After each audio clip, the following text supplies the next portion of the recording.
Okay, so I'm going to do some adjusting of color, and there are a lot of different ways to do that in Photoshop. The way I'm going to show you right now is easy, but not really the way a professional would do it. And I'll explain in a later episode why. But for now, the very first thing I'm going to do, this really has nothing to do with adjusting the color on this little girl, but it's just a backup safety thing. So I'm going to take here, if I look down on the bottom right corner, I can see my layers palette is there.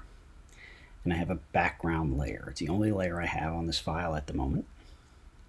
If for some reason you can't see your layers, remember, you will find that here under Window, and then make sure you turn on your layers. Oops. So what I'm going to do now is I'm just going to make a backup copy of my background layer.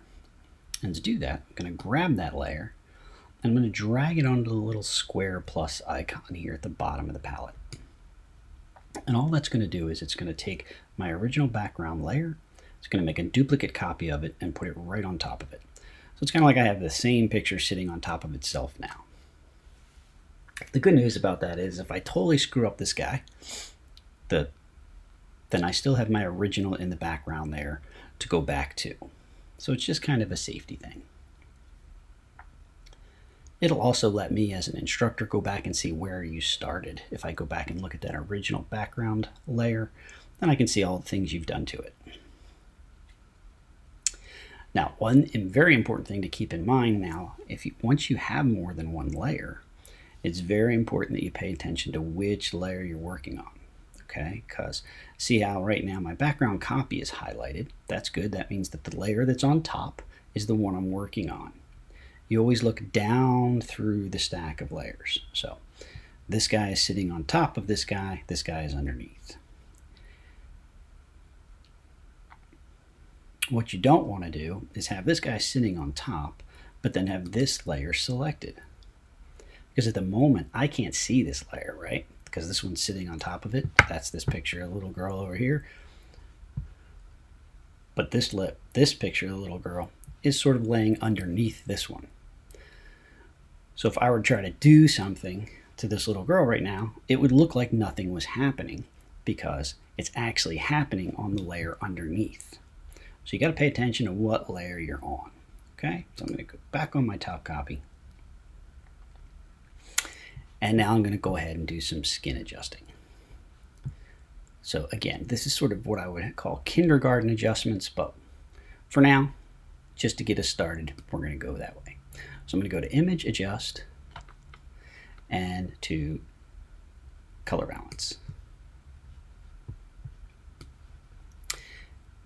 And in here, you can see I have my additive color wheel, which we'll talk about more along the way. And I can add any one of these colors based by moving the slider. And the thing about the additive color wheel is that these guys are opposites of each other. So if I want more red, I'm going to decrease cyan. So I don't know, what do you think? This looks a little green, right? So that I would add magenta to try and get her to look more human. Or maybe a little red. And maybe I'll just warm her skin up a little bit with some yellow. If I'm happy with that, I can say OK. And some other adjustments I might be able to do, I can go into an Image, Adjust, Brightness, Contrast. And this will allow me to increase how bright or dark the picture is. Or maybe I want to increase some contrast. So contrast is going to take anything that's a middle tone and push it more towards the light or dark. As I increase contrast, those middle tones are going to be pushed more towards a highlight or a shadow. So you can see if I crank that all the way up, I start getting losing some of my middle tones, but I'm getting more highlights and more dark shadows. If I go the other way, you'll see just the opposite happens, right? I'm going to start losing my real bright highlights and my real dark shadows, and everything's going to be pushed towards like a middle tone. Okay.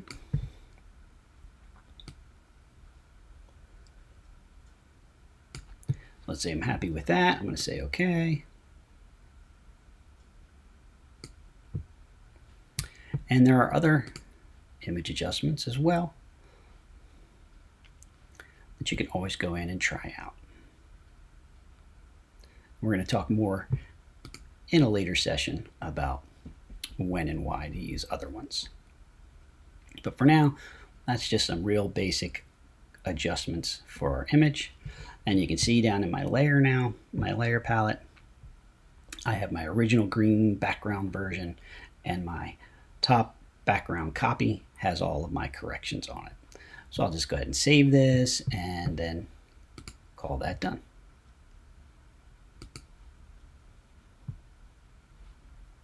I'm just going to give it a green girl 2, so I know that's the one that I changed. And I'll go ahead and save that. Okay.